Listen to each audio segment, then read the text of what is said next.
inquiry-based learning or project-based learning. I'm just going to tell you my experience with it, with three of my previous students, Saeed, Rashid, and Ray. We decided to enter the competition, the Think Science competition that was held in Dubai. And we used the project-based learning, inquiry-based learning to build up the idea of the participation and teach those students few concepts, scientific concepts. The idea started by a tent. They wanted to make a tent, an Emirati tent that works, that has electricity, AC, fresh water, everything from clean energy.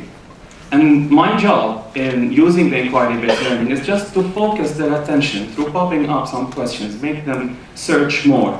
And then they figured out after 1 week that focusing on all these aspects would be difficult. So they decided to work on one aspect only, which is fresh water.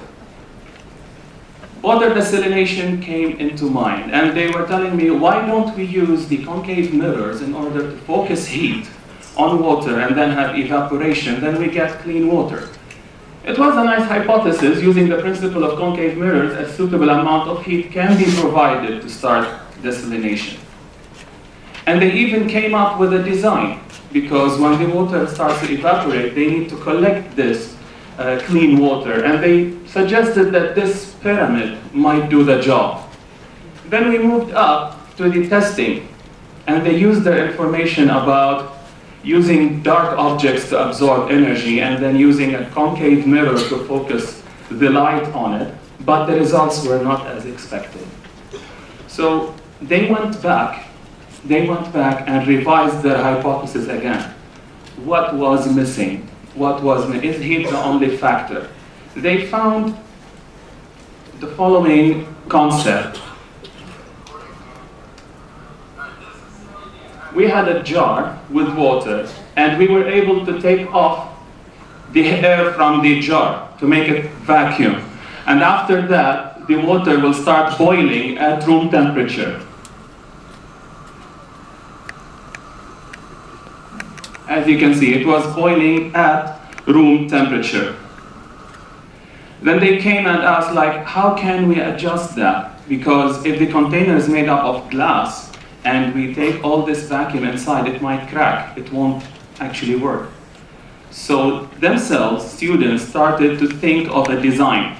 How can we make a design for a container that can actually hold this pressure and separate the clean water from the fresh water? And that was their theory, using the concave mirrors to focus the light on that container. They started the design. As you can see, they made a model. They took this model to Sinaiya, and they supervised how it was done. And we had our tank.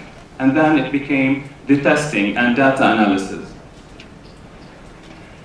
The same arrangement that they designed in theory, they actually assembled it in practice. You can see the concave mirrors, and that's the focusing of light, and this is the tank, and that's the small vacuum pump.